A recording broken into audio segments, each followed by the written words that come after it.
चलिए दोस्तों, आज क्लास 10th के बायोलॉजी जो कि हैं जैव प्रक्रम और पोषण पार्ट 1 और पार्ट 2 हम लोग कर लिए हैं, जिसमें 24 क्वेश्चनों को बिल्कुल डिटेल्स में जान लिए हैं। उसका ऑब्जेक्टिव ये हल करवा रहा हूँ, जिसमें बिल्कुल डिटेल्स में बताया गया है। और उस वीडियो को आप लोग देखे होंगे तो बिल्कुल पढ़ना नहीं पड़ेगा, उस वीडियो में ही आपको याद हो गया होगा। चलिए नेक्स्ट 25 नंबर क्वेश्चन से हम लोग स्टार्ट करते हैं। 25 नंबर क्वेश्चन है कि दांतों की अच्छी प्रकार से सफाई नहीं करने पर दांतों पर बनने वाला एक अस्थायी परत क्या कहलाता है। तो दांत के बारे में तो हम लोग जान चुके हैं कि दांत मनुष्य का जो होता है 4 प्रकार के होते हैं: इंसाइजर, कैनाइन, प्रीमोलर और मूलर, कर्तनक, भेदक, अग्रचोणक और चोणक। ट्रिक भी बता दिया हूँ, तो पिछले वीडियो को देख लीजिएगा। एक और दांत का वीडियो पढ़ा होगा, उसे भी देख लीजिएगा अगर दांत के बारे में आपको ज़्यादा मालूम नहीं है तो चलिए इसका आंसर हम लोग देखते हैं कि दांतों की अच्छी प्रकार सफाई नहीं करने पर दांतों पर एक परत जम जाता है जो कि अस्थायी होता है, परमानेंट। वह क्या होता है? वह होता है आपका दंत अस्थिच है ना? नहीं भाई साहब, ये गलती हो जाएगा। इसका राइट आंसर होगा नंबर घ, दंत प्लाक। दंत प्लाक हो जाता है, दांतों पर एक अस्थायी परत जम जाती है। जैसे ये आपका दांत हो गया, तो इस पर कोई अलग अलग रंग ले लेते हैं। यहाँ पर पीला होता है ना, पीला इसमें दिखाई नहीं दे रहा है कौन कलर होता है। अच्छा, ये होता है क्या? कलर भी मुझे नहीं देख रहा। तो यहाँ पर ये आपका दांत हो गया, तो क्या होगा? दांत के ऊपर एक परत जम गया, वहीं आपका कहलाएगा दांत प्लाक। ठीक है। और उसके बाद देखिए यहाँ पर, और डेंटाइन क्या होता है हम जान चुके हैं, पिछले वीडियो को देखिए। और यहाँ पर माजा गुहा क्या होता है? माजा गुहा क्या होता है? तो प्रत्येक दांत के अंदर जो होता है एक पल्प कैविटी होता है, और वहीं ब्लड सर्कुलेशन का काम करता है। ठीक ना? यहाँ तो देखिए यहाँ पर दंत अस्थिच है कैसे होता है। जब हम कोई भोजन करते हैं तो क्या होता है, वो भोजन जब अंदर जाता है और दांतों के पास जब पहुंचता है, और दांत को जब हम अच्छी तरीके से साफ नहीं करते हैं ना, तो हमारे मुंह में जो बैक्टीरिया होती हैं इस भोजन को एसिड में कन्वर्ट कर देती हैं। एसिड में कन्वर्ट कर देती हैं, जिससे दांतों में जो होते हैं छोटे छोटे छिद्र होने लगते हैं, यानी दंत अस्थिक्षय होने लगता है। और इसको बचाने के लिए हम लोग क्या करते हैं कि एक टूथब्रश का इस्तेमाल करते हैं। एक टूथब्रश का इस्तेमाल करते हैं और उसमें एक टूथपेस्ट का इस्तेमाल करते हैं। और वह टूथपेस्ट कैसा होना चाहिए कि इस अम्ल को, दांत पर जमे अम्ल को खत्म कर दे। तो आपका आंसर होगा कि वह क्या होना चाहिए? क्षारीय होना चाहिए। ये अम्ल, भस्म और लवण में हम लोग पढ़ेंगे कि क्षार के साथ जब भस्म अभिक्रिया करता है ना, यानी एसिड के साथ जब बेस यानी क्षार, एसिड मतलब अम्ल, तो अभिक्रिया करता है ना, तो बिल्कुल न्यूट्रल यानी उदासीन बना देता है और जल मुक्त करता है। ठीक है। तो एसिड और बेस कहीं पर भी अभिक्रिया करेगा तो बिल्कुल न्यूट्रल हो जाएगा, कोई उसमें हानि नहीं होगी। तो यहाँ पर एक क्वेश्चन आया था प्रीवियस ईयर में कि दांत, ये जो टूथपेस्ट होता है उसका प्रकृति कैसा होता है, तो क्या मरिएगा, उसका प्रकृति जो होता है क्षारीय होता है, क्योंकि दांतों पर क्या होते हैं, होने लगते हैं, अम्ल जमने लगते हैं। और एक क्वेश्चन बताइएगा कि मुंह का पीएच मान कितना से कम होने पर दांत जो होते हैं टूटने लगते हैं। ठीक ना?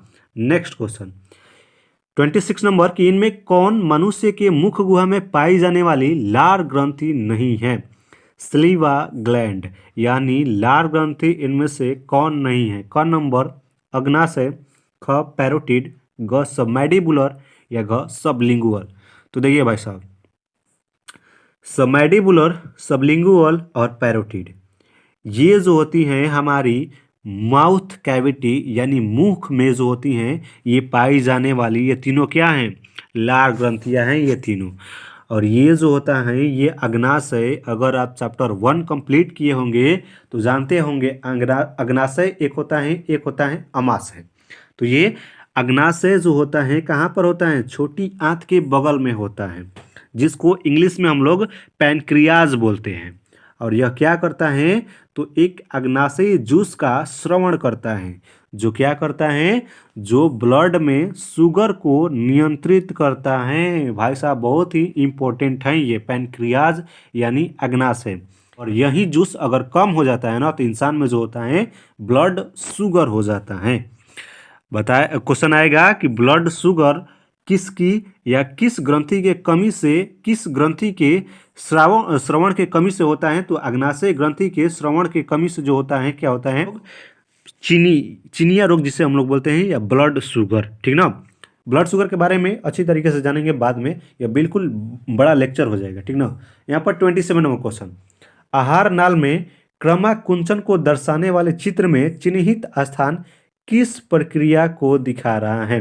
देखिए यहाँ पर एक यहाँ पर स्थान दिया है, चिन्हित स्थान ये है ना, यहाँ पर एक चिन्हित स्थान दिया गया है। अगर आपका आँख जो है 6/6 का है तो, और ये आपका भोजन है।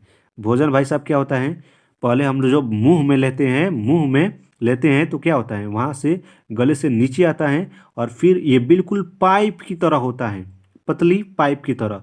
भोजन जब आपका यहाँ आएगा तो ये एरिया क्या हो जाएगा, फैला हो जाएगा। ठीक ना। और ये जो होगा सिकुड़ जाएगा।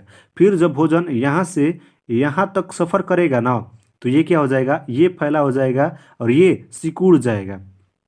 जैसे आप लोग किसी सांप को कुछ खाते हुए देखे हैं। सांप जब कोई खाता है तो क्या होता है, जहाँ पर वो जो सीधे जब कोई चूहा को ले जाता है यहाँ पर सांप, तो क्या होता है, यहाँ पर देखेंगे कि इस एरिया में इसका क्या होता है, उठा हुआ नज़र आता है। फिर ये धीरे धीरे पीछे की तरफ जाता है तो वहाँ का एरिया ये उठा हुआ नज़र आता है और इधर चिपक जाता है। उसी तरह इंसान में भी जब कोई भोजन करता है ना, तो क्या होता है, यह यहाँ पर आता है तो क्या होता है, क्रमाकुंचन का एक प्रक्रिया होता है। क्रमाकुंचन की प्रक्रिया को हम लोग इंग्लिश में बोलते हैं पेरिस्टाल्सिस। ठीक ना। तो यहाँ पर संकुचित होता है और फिर शिथिलन होता है। तो इसमें बोला गया है कि इसका राइट आंसर क्या होगा। क नंबर दिया है संकुचन, यहाँ पर ख नंबर शिथिलन, या ग नंबर अम्लीय स्राव, या घ नंबर अल्सर। तो अगर आप थोड़ा भी पढ़े होंगे क्लास 10th का बायोलॉजी, तो इन दोनों को आप लोग बिल्कुल क्लियर कर देंगे। और क्लियर कर देने के बाद यहाँ पर इन दोनों में कंफ्यूज होंगे कि शिथिलन होगा कि संकुचन होगा। तो यहाँ पर देखिए भाई साहब, यहाँ पर क्या हो रहा है, यहाँ पर सिकुड़ रहा है ना, तो यहाँ पर क्या हो रहा है, संकुचन हो रहा है। और यहाँ पर क्या हो रहा है, शिथिलन यानी फैलाव। शिथिलन होता है फैलाव, संकुचन मतलब सिकुड़ना। संकुचन सिकुड़ेगा, शिथिलन फैलेगा, रिलैक्स यानी फैलेगा। तो यहाँ पर क्या हो रहा है, यहाँ पर क्या हो रहा है, संकुचन ना। तो राइट आंसर नंबर क संकुचन होता है।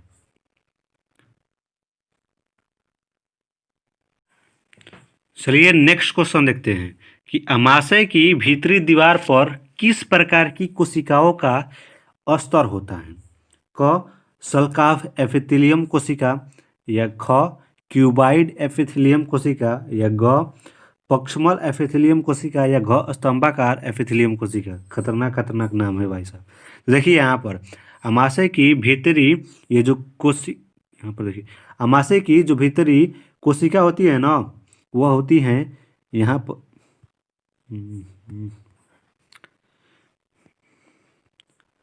तो इसका राइट आंसर नंबर घ हो जाएगा। स्तंभाकार एपिथेलियम कोशिका होता है किसके, अमाशय के भीतरी दीवार पर। और पहले भोजन जो होता है पहले कहाँ जाता है, मुख में हम लोग खाते हैं। फिर वहाँ पर ये जो दांत होते हैं उसे छोटे छोटे टुकड़े में डिवाइड कर देते हैं। फिर वहाँ से आता है ये ग्रसनी में 2 छिद्र होते हैं। कौन कौन, 2 पाइप लगे हुए होते हैं, एक श्वास नली एक ग्रास नली का। तो यहाँ से भोजन जो होता है ग्रास नली में सफ़र करते हुए कहाँ पर चला आता है, यहाँ पर अमाशय में। और अमाशय में भोजन जो होता है 4 से 5 घंटा तक ऐसे ही पड़ा रहता है। तो यहाँ पर अमाशय में क्या होता है, जठर ग्रंथि की 3 कोशिकाएं होती हैं। कौन कौन, श्लेष्मा या म्यूकस बोला जाता है फर्स्ट कोशिका, सेकेंड भित्तीय या अम्लजन कोशिका बोला जाता है, और थर्ड जो होता है मुख या जाइमोजिन कोशिका बोला जाता है। इसे याद कैसे करना है, पिछले वीडियो को पार्ट 2 वाला को देख लीजिएगा। तो ये सब जो होते हैं एक एंजाइम का श्रवण करते हैं और फिर यहाँ पर हाइड्रोक्लोरिक अम्ल, म्यूकस और पेप्सिनोजन ये भी जो होता है जठर ग्रंथि में मिला हुआ होता है। आगे चलिए अब आगे जानते हैं यहाँ पर। तो इसका राइट आंसर नंबर घ हो जाएगा, स्तंभाकार एपिथेलियम कोशिका। नेक्स्ट क्वेश्चन हमारा कि अमाशय की दीवार में घाव एक पेप्टिक अल्सर होता है, निम्नलिखित में किसके अत्यधिक श्रवण से होता है। तो देखिए यहाँ पर आमाशय की दीवार में जो घाव होता है ना, जैसे हमारे बॉडीज में कहीं पर घाव हो जाता है, उसी तरह इस आमाशय के अंदर एक घाव होता है। वह किसके कारण होता है? तो वह होता है नंबर क, अम्लीय स्राव के कारण। हम लोग जानते हैं कि आमाशय में क्या होता है? हाइड्रोक्लोरिक अम्ल HCl, और ये जब ज़्यादा मात्रा में स्रावित हो जाएगा ना, तो आपका क्या हो जाएगा? आमाशय में एक घाव उत्पन्न हो जाएगा जिसको बोलते हैं पेप्टिक अल्सर। यहाँ पर देखिए HCl बहुत ही खतरनाक अम्ल, बोला जाता है कि यह एक ब्लेड को भी पिघला सकता है, लेकिन आपके आमाशय को क्यों नहीं पिघला पाता? क्योंकि आमाशय में ये म्यूकस या श्लेष्मा जो होता है ना, वो जो होता है वह होता है क्षारीय। वह होता है क्या? क्षारीय। और हम लोग जानते हैं कि क्षारीय क्षार और अम्ल जब आपस में मिलता है तो क्या होता है? उदासीन हो जाता है और H2O बनता है। तो यहाँ पर याद रखिएगा कि हाइड्रोक्लोरिक तो है हमारे आमाशय में, ये क्षति पहुंचा सकता है, लेकिन एक श्लेष्मा होता है म्यूकस, वह क्या करता है? वह होता है क्षारीय, और दोनों क्या हो जाते हैं? उदासीन हो जाते हैं। इसी तरह हमारे आमाशय में कोई असर नहीं पहुंच पाता है आमाशय को। और जब ये ज़्यादा अम्लीय स्राव हो जाता है ना, तो वही हो जाता है हमारे आमाशय में पेप्टिक अल्सर। और ये बोला जाता है कि ये जो पेप्टिक अल्सर जो होता है, आमाशय का जो घाव होता है, ज़्यादा भूखे रहने पर भी हो जाता है। ठीक है, नेक्स्ट क्वेश्चन हमारा है 30 नंबर। इनमें कौन वसा को वसा अम्ल तथा ग्लिसरॉल में बदलता है? क नंबर सक्रिय पेप्सिन, ख लाइपेज, ग एमाइलेज, या घ इन्वर्टेस। तो इसका राइट आंसर आपका क्या हो जाएगा? ये ग नंबर लाइपेज। ये गैस्ट्रिक लाइपेज जो होता है ना, ये गैस्ट्रिक लाइपेज जो होता है ना, वह वसा को क्या करता है? वसा अम्ल तथा ग्लिसरॉल में बदल देता है। ये लाइपेज है आपका। ठीक है, नेक्स्ट क्वेश्चन 31 नंबर कि मानव आहार नाल के किस भाग की लंबाई सबसे अधिक होती है? क नंबर ग्रासनली, ख आमाशय, ग छोटी आंत, या घ बड़ी आंत। तो इसका राइट आंसर बताइए आप लोग क्या होगा? इसका राइट आंसर बड़ी आंत ना, बिल्कुल गलत हो जाएगा भाई साहब। यहाँ पर बड़ी आंत बड़ा नहीं होगा, बल्कि यहाँ पर छोटी आंत की लंबाई पूछ रहा है। तो लंबाई जो होगा, छोटी आंत की लंबाई सबसे ज़्यादा होता है इन सब से। ठीक ना, इन सब से ज़्यादा होता है किसकी लंबाई? छोटी आंत की। और चौड़ाई में बड़ा हो जाता है यहाँ पर बड़ी आंत। तो इसीलिए शायद बोल दिया गया होगा कि ये ज़्यादा चौड़ा है ना, तो इसलिए हम लोग बोल देते हैं बड़ी आंत। और ये छोटा है ना, चौड़ाई में छोटी है छोटी आंत, लेकिन लंबाई में जो है छोटी आंत बड़ी है। और ये कितना बड़ा है तो आप लोग जानते ही होंगे कि इसकी लंबाई जो होती है 6 मीटर और लगभग 2.5 सेंटीमीटर चौड़ी होती है। ठीक ना। और इसके प्रकार कितने होते हैं? 3। कौन कौन? ग्रहणी, जेजुनम और इलियम। यहाँ पर बताया गया होगा, पार्ट 1 वीडियो को देख लीजिएगा, इसको याद करने का तरीका भी बताया गया है। ठीक है, तो नेक्स्ट क्वेश्चन हमारा लास्ट नंबर 32। मानव शरीर की सबसे बड़ी ग्रंथि कौन सी है या क्या है? तो देखिए यहाँ पर ग्रंथि क्या होती है, मैंने बताया हूँ कि ग्रंथि जो होता है, सिंपल भाषा में समझिए कि मनुष्य के बॉडी का कोई ऐसा पार्ट जहाँ से कोई लिक्विड स्रावित हो। तो यहाँ पर क नंबर अग्नाशय, ख यकृत, घ जठर ग्रंथि, या घ पैरोटिड ग्रंथि। तो यहाँ पर सबसे बड़ी पूछ रहा है, तो सबसे बड़ी ग्रंथि अगर पूछा जाए ना, तो भाई साहब वह हो जाएगा ख नंबर यकृत, जिसको बोलते हैं हम लोग लीवर। और ये बहुत ही इम्पोर्टेंट है एक लीवर के बारे में जानना, जिसको यकृत या जिगर भी बोला जाता है। इस लीवर के कारण ही ये आप लोग देखते हैं कि जॉइंटिस जिसको बोलते हैं, ये पीलिया रोग इसी के कारण होता है। ये क्यों होता है बताइएगा, एक लीवर का वीडियो बनाकर डाल दिया जाएगा, देखिए। और यकृत जो होता है सबसे ज़्यादा रीजनरेट करने वाला ऑर्गन होता है। यानी अगर आपके लीवर में कोई चाकू मार दे या लीवर का आधा भाग काट दिया जाए ना, तो ये जो होगा 25 या 24 डेज में लगभग बोला जाता है कि ये अपने आप को बिल्कुल ठीक कर लेता है। 20 से 25 दिन में ये जो होता है लीवर अपने आप को बिल्कुल रीजनरेट कर लेता है। और इसकी कोशिका जो होती है ना, वह बोला जाता है हिपैटिक सेल। इसके अंदर जो होता है हिपैटिक सेल। जैसे ब्रेन के अंदर जो होता है क्या होता है, वह होता है न्यूरॉन, और हार्ट के अंदर जो सेल होता है उसको बोलते हैं कार्डियक सेल, और लीवर के अंदर जो होता है उसको बोलते हैं हम लोग क्या, हिपैटिक सेल।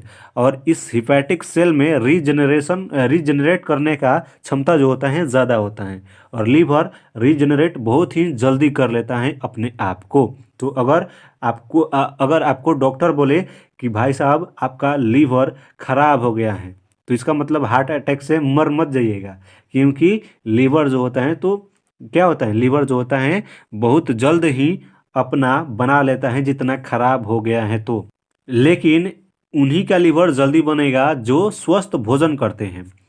आप सिगरेट और अगर आप ये शराब पीते हैं तो ये आपका लीवर जो होगा, शराब का सबसे ज़्यादा असर होता है लीवर पर। शराबी इंसान इसलिए ये सोच रहा है कि लीवर खराब हो गया है ना तो 20-25 दिन में बन जाएगा, तो भाई साहब आप गलत सोच रहे हैं। अगर आप शराब हर दिन और ज़्यादा पी रहे हैं तो ये लीवर जो होगा, इसकी हिपैटिक सेल जो होती हैं वह मर जाती हैं अधिकतर, और इसीलिए आप में रीजनरेट करने की क्षमता यकृत को कम हो जाता है।